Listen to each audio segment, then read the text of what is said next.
Hi, I'm Paula Roy, and it's my great pleasure to welcome you to the Rogers TV Kitchen. I'm here to bring you another special holiday episode of Paula Roy's Favorite Foods. And just like the other episodes, we're focusing on edible gifts, things that you can craft in your own home kitchen and then present to friends, neighbors, colleagues, relatives, anyone you just want to say, hey, I'm thinking of you. Homemade gifts are so thoughtful. People appreciate the time that you take, and they don't have to break the bank either. Plus, making them can be a fun family project. So on today's episode, we're focusing on sweet treats, near and dear to my heart, that's for sure. And as you can see, chocolate is the name of the game for this first segment. I'm going to show you how to make these terrific festive stirring spoons, great for any hot beverage, and also some dipped pretzel rods, which are really fun. Kids just love those. So very straightforward, so let's get started. First of all, I'm melting some chocolate, and you can see that I've got my bowls set up in these great silicone rings. This is a Canadian-made product, actually Ottawa-made, so I want to give it a little shout-out, called the Stabilizer. Turns any pot into a double boiler, as we have here. And you can also use it if you've got mobility issues or if you're baking with kids to basically suction cup a bowl to the counter, so then you don't have to hold the bowl, you can just focus on stirring. So really great tool. So I've got some white chocolate wafers here and some dark chocolate wafers. I prefer, for white chocolate in particular, to use these melting wafers available at lots of bulk stores. They seem to melt more smoothly than white chips do, the baking chippets. I've had not good success with those. So that's my recommendation for this. And I've added a little bit of vegetable oil to the white chocolate just to improve the texture. It makes it a little bit smoother. So I'm going to do the same for the dark chocolate. Now in the case of the dark chocolate, you can use chocolate chips. They do seem to melt just fine, but I bought wafers for this one as well. And because I like things a little on the spicy side, we're going to add a little bit of chili powder to the dark chocolate just to amp up the flavor a little. And how much you add depends on your tastes or maybe the taste of the recipients. If you know they like things spicy, then have a heavy hand. And I'm going to add a little bit of cinnamon as well, because I think that's a really fun combination, chili and cinnamon. So there we go with that. And you just want to stir your wafers until they're melted. It doesn't take too long. And of course, you can do this melting step in the microwave if you prefer. Normally, I recommend putting them first of all in a microwave safe container. A glass measuring cup is great. And then start on about medium-high power, so 8 if your microwave goes to 10. And start with a minute and then go back to about 30-second increments after that. And you definitely don't want to overdo it because the chocolate will burn and then you'll have to start all over again. And it doesn't take a lot of heat. It's surprising. It takes, I feel like it takes more stirring than heat, and all of a sudden they'll be nice and smooth. And you don't even have to worry in this case if there is a lump or two, because they will be hidden in the finished product over there. So when I'm making these with kids, I generally look after melting the chocolate myself, and then I get them involved in the dipping. So I think this one's just about ready to go. And I'll give the chocolate a stir to mix in our delicious add-ins. And then we're ready to dip. So for the spoons, you can absolutely use plastic spoons. The chocolate's not too hot, so it's not going to melt them. You might have a bunch of these left over from takeout food at home or something. They're harder to find in stores. So what I purchased instead were some birch spoons, and I like them because they're eco-friendly. They actually look kind of funky. You could also go to a thrift store or a dollar store and buy some actual metal cutlery. It's not very expensive, especially if you're buying mismatched pieces, and then they can be used in perpetuity by the recipient. So I'm going to start by dipping in the chocolate, and you can even use a spoon to help with the job to make sure it gets thoroughly covered. There we go, and we're just going to let it drip for a minute. And then I'm going to put my add-ons in. Now when it comes to the stirring spoons, I don't like to use things with a whole lot of color because they're going to make your drink murky. If you put red and green sprinkles all over the chocolate and then stir that in your coffee, it's going to kind of look like mud. So I stick with things that have flavor instead. So I've got some sprinkles here. These are score bits actually, and I'm going to sprinkle them over the bowl just so they don't go flying all over the counter. And that's it. That's all you have to do to make a spoon. And for the white chocolate ones, I'm going to do peppermint. So yes, that has a little bit of color, but the peppermint flavor is such a great combo with coffees and hot chocolates. You could even do it with an Irish coffee, for example. So lots of possibilities. So I've got this one coated, and I'm going to do the peppermint sprinkles. And that's it. So you can see how easy it would be for kids to help with this. And the pretzel rods, it's the exact same process, but of course, because these are going to be munched and not stirred, you can go crazy with the colors of your toppings. And you want to dip in about, I'll say, just over half of the pretzel. So again, I'm kind of painting it on with my spoon. I don't want to get my fingers into the warm/hot chocolate. And I'm going to set this down for a minute. I'm going to put some red and green sprinkles on because they're so pretty. And if you're the artistic type, you can even drizzle a little of the dark chocolate over the white to get really fancy. We'll see if I can pull that off right now. And then you just get this nice sort of combo look. So really, really, really pretty. And we'll do another one in the dark chocolate. So it doesn't take too long. Really getting your ingredients organized and melting the chocolate is the most time-consuming part of this particular treat. And I think I will do some score bits on this one. And they take about half an hour or so to firm up. It depends on how warm your kitchen is, so you'll need to plan for that accordingly. It's not the kind of thing you can just do as you're racing out the door. They can definitely be made ahead of time, so that's a good option. I think I'd love to show you what the sanding sugar looks like. This is coarse sugar for cookie decorating, and it's really nice with the dark chocolate. And again, I wouldn't use the red and green versions, but the white coarse is really nice. I often will sprinkle that on squares before they go in the oven so that they have kind of a neat crystalline surface. So on the spoon, it kind of looks like there's snow on it. So we've got started on our batch here, and now I'm going to show you some ideas for packaging up the spoons. There's all kinds of great bags you can get, clear plastic bags like this, and you could just tuck a pair of spoons in. And you might want to package it up with some hot chocolate mix, for example. And then you just tie a label on. And as I've shown in the other episodes, my handwriting's not super tidy, so I love printing labels on the computer and then gluing them onto cardstock and so on. And this two-sided glue tape that you can get at the dollar store is really, really useful for that. And with the pretzel rods, there's all kinds of great little snack bags you can buy, zippered bags.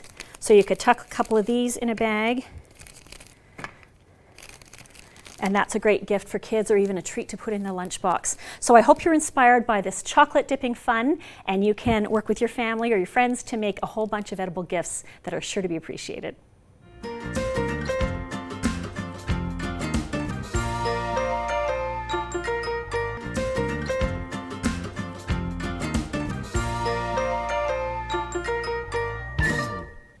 Hi and welcome back. Hope you're enjoying this special holiday episode of Paula Roy's Favorite Foods. I really love talking about edible gifts. It's something that I love to prepare, and I kind of make a list every year of who my recipients are going to be. I think about their favorite flavors, their favorite tastes, maybe things that I've made for them in the past that they've raved about, and then I do a lot of big batch making. And so that's something you might want to consider if any of these recipes spark inspiration for you, for your gift giving, or just even to make to enjoy for your family. And I should mention that these are good for any time of the year, not just for the holidays. I have found that if you show up at a party with an edible treat that the host or hostess can either put out on the table or tuck away for later, they're always really, really happy to receive that. So without further ado, we're going to move on to our second sweet treat, or I guess our third, since we did two in the first segment. And these are lemon coconut squares. And I have to tell you that this recipe is probably in the top 5 of the most popular recipes on my Constantly Cooking website. And that's saying something because there's over 1,000 recipes there. It just year over year is an outstanding favorite with people. And it's inspired by a treat that I tasted at Granville Island in Vancouver many years ago. There was a booth and she was offering samples of these squares. I tasted it and I was literally swooning. And I said to myself, when I get home, I have to figure out how to make those squares. And I think I nailed it. This is a really good copycat recipe. So let's get started. First up, we've got graham crumbs for the base, and I like to buy the pre-made crumbs just because they're super easy, no fuss. They're now available in a gluten-free version if that's important to you, and that's great to know because so much of the festive baking that seems to circulate at the holiday times is not gluten-friendly. So it's great to know that that's an option for graham. And if you can't find the crumbs, you can just buy the graham crackers and either crush them finely with a rolling pin or pop them in a food processor and blitz them until they're really fine crumbs. So into our bowl these go. And then we're also going to add some desiccated coconut, because they are lemon coconut squares after all. Desiccated is kind of the finest grind of coconut that you'll find. There's longer sort of strands or shards that are called sweetened, and they're not fine enough for this recipe. And then you definitely don't want to go with the big coconut flakes, which are great for other purposes, but not for squares. The fine grind means that they're going to blend at best with the graham crackers. Then we've also got some melted butter, and I'm going to drizzle that in. And you could absolutely use vegan butter for this if that's important to you. And then last but not least, we're going to put in some sweetened condensed, I'm getting mixed up here. Yes, sweetened condensed milk, not evaporated milk. And too many people make that mistake, so that's why I wanted to make sure I got it right. You can buy this at any grocery store, and it adds stickiness as well as a really yummy sweet flavor. So that's what this is all about. We only use a half a cup for this recipe, but fear not, you can easily refrigerate for about 3 or 4 days or freeze your leftover condensed milk and then use it in another recipe later. So we're going to scoop that in. And I do find that this is a great baking project with kids because there is no bake, a great assembly project. You don't have to worry about ovens and stoves and so on. So it's a really fun one to do with kids. Now, when you go to stir this mixture, it's going to look like it's never going to come together, and you're going to think, did I measure right? Is the recipe right? And then all of a sudden, lo and behold, the butter and the condensed milk are going to saturate the crumbs in the coconut, and the whole thing is going to turn a shade darker, and then you're going to know that the crust is ready. And sweetened condensed milk is something that you'll find in a lot of really traditional square recipes, particularly ones from the US. It just seemed to be a really popular thing. And the canned milk was not too expensive, and it was an easy pantry item to keep on hand if you wanted to do a quick sweet treat. So as you can see, my crumbs have now gotten darker. They're all set to go. And we're going to press them into this 8x8 pan that I've pre-lined with parchment paper. Quick tip to make parchment paper easier. I can't do the origami of getting it to sit in the corners and sit down in the pan. I crumple in a ball, run it under hot water, shake the water off, and it's soft and pliable, and it just drapes right into the pan. This I did yesterday. It's dried out, but it's still holding its shape. So in this goes. Very easy.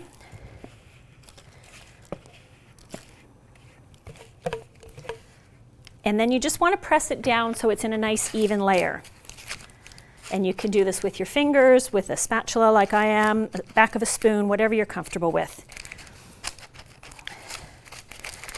Because it doesn't have to be baked, it doesn't have to be perfectly even. It's not a crisis if you have a few hills and valleys in there. So I enjoyed making this with kids because I didn't have to offer as much correction, and they appreciated that, I think, even more than I did. So there we go. We've got our base layer all set. This goes into the fridge for about half an hour or so in the freezer if you're in a rush. So we're just going to set that aside. And you can, if you wish, add some grated lemon zest to the crust if you want. I didn't choose to here because I've got a lot of lemon juice in my buttercream that we're going to put on top. So buttercream is just a fancy word for frosting made with butter. We've got icing sugar. We've got some softened butter. And again, vegan butter, if you prefer, is A-OK. We've got some lemon juice, freshly squeezed always for best flavor. And we're going to mix it up, and I love this cordless mixer, so easy. You can beat it by hand too if you prefer. And I always caution people to start off on slow, otherwise the sugar flies everywhere. As it is, it still wants to fly. And you only need to beat it long enough to have no lumps visible. So I can turn the speed up a little bit now. No, that's even faster than I need. There we go. And it should look just nice and smooth and creamy. And then what happens is once the base layer is chilled, then you spread the frosting over. It's just that simple. Nothing fancy about that step. So you want to make sure you keep the frosting at room temperature until it's time to spread it on the base layer. There, I'm happy with how that looks. Give the beaters a little clean off. There we go. And once you've spread it, then you have to chill it again to let the frosting set, otherwise it'll be impossible to cut the squares. Speaking of which, here are the finished squares. This is a batch that I made yesterday.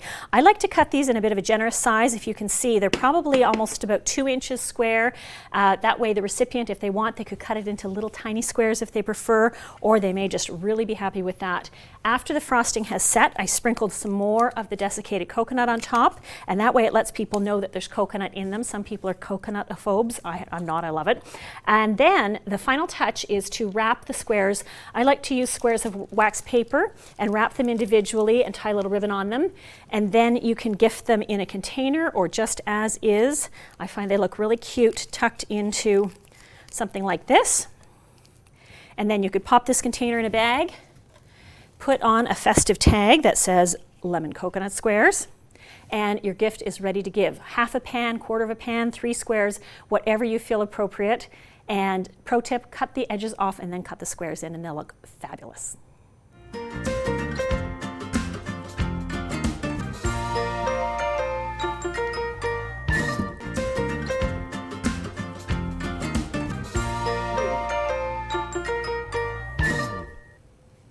Hi, and welcome back to the third segment of today's episode of Paula Roy's Favorite Foods. I am just loving the smell of chocolate that's here in our studio today. Oh my gosh, I think the crew's going to be really happy at the end of this filming. So we're on to chocolate part 3. We did our festive stirring spoons and our dipped pretzel rods in the first segment, and now we're going to make a really delicious spicy dark chocolate and granola bark. And I know you're thinking chocolate granola, but stay with me for a minute. Dark chocolate's healthy, right? We're adding in chili powder, which is shown to reduce sugar levels in the body, cinnamon, which is a great anti-inflammatory, and granola for fiber and crunch and all its healthful properties. So this is a really great treat. It's the kind of thing I like to pack up and take when I'm going out hiking in the winter, for example, just because I feel like I'm getting some nutrition along with the nice little bit of chocolate and sugar hit that is going to keep me fueled for the rest of the way. So we're starting once again by melting our chocolate chips. In this case, I'm using dark chocolate chips. We could use the melting wafers like we used in segment 1. Whatever you've got on hand. The recipe is scaled for 1 bag of dark chocolate chips. If you're not a dark chocolate fan, absolutely you could use semi-sweet or milk. The grades kind of go milk, semi-sweet, bittersweet, and then dark. Dark being the darkest, obviously. And there's a lot of confusion about that because bittersweet, people think it's bitter, but it's not. It's less bitter than dark, we'll say, just a bit more robust than semi-sweet. So I'm melting them with my double boiler handy attachment here, my stabilizer to hold my bowl up. And they're coming along well. As I mentioned before, you can easily melt them in the microwave. Just pay attention to them and use short bursts. A little bit of vegetable oil to help keep it smooth. You could absolutely use your favorite other neutral oil if you're a fan of coconut oil, for example. Great choice. Olive oil might be a bit too strongly flavored. A little bit of cinnamon and as little or as much chili as you think you want. I'm going to give this a good little hit. This tends to be more of a grown-up snack. For some reason, even though kids will eat granola for breakfast, they don't seem to think that it belongs on a treat. So it's kind of funny that way. Although kids are always surprising me. Maybe the kids of 2023 like granola on chocolate. So we're just giving it a stir. It's almost ready. And we'll talk about the granola for a minute. I've got a dish of my homemade granola here, and you can find this recipe on my constantlycooking.com website. Really easy to make, makes a nice big batch. If you prefer to use your own homemade granola or commercial granola, that's perfectly fine. Just make sure you break up any clumps that are in it because you want to have a nice uniform coating of the granola on the bark. Otherwise it won't stick and it'll just fall off. So you can crush it with a rolling pin, you can break it up by hand, whatever you want. And I'm wearing gloves because I have to handle the chocolate, and my hands are so warm from the studio lights that it would just melt before I could get anything done. So this is just about smooth, and you do want to make sure that you get all the lumps out because it will show in the bark otherwise. There we go. And now we're going to lift it out, and I'm just going to move the pot off the heat. And I should mention that when you're melting chocolate, you don't want to get even a drop of water in with the chocolate. It will cause it to clump or seize, and then you have to start all over again. So good little tip. So now when we go to pour this out, you want an oval that's about, I would say, 10 by 8 inches. So that's, I think, I forget what that would be, about 26 by 20 centimeters. And scoop it out as best as you can. I always like to say if there's any left over behind, then the person who's doing the dishes gets to lick out the bowl.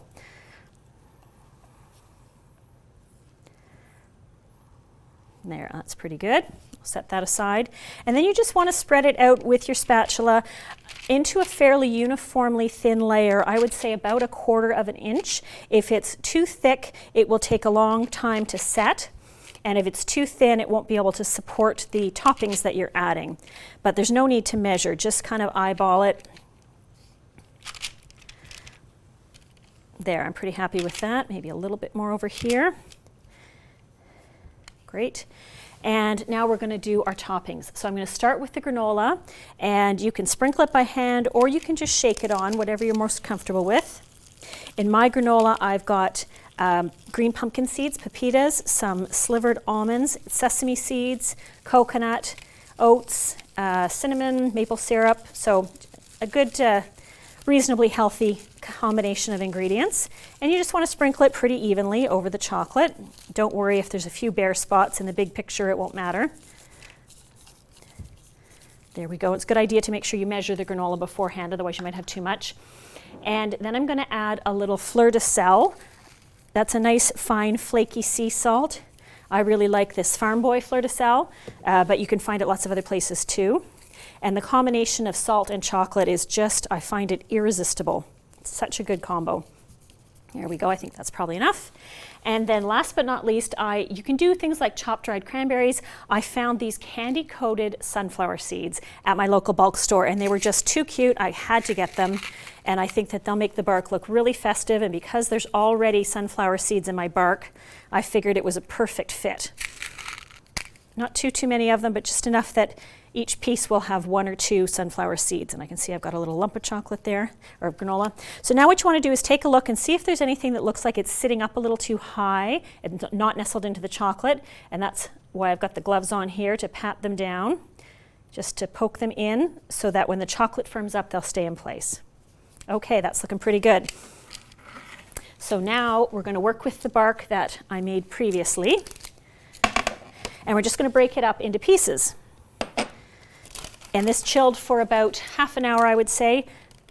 So it's just like, almost like bending stiff paper. It's actually a really fun job to do. If kids are working with you, they're going to really like this job. Just make sure their hands are super clean. And I like the pieces to be about, I'll say 2 inches in size. That seems to be a good size for most people. And lots of different ideas for packaging it up. I really like using little bowls like this. And then I can also fill some little bags. There's these cute paper bags. Dollar stores have so many options with these bowls, which I got at a thrift shop, so very inexpensive. You just pop the bowl in a bag and tie on your ribbon.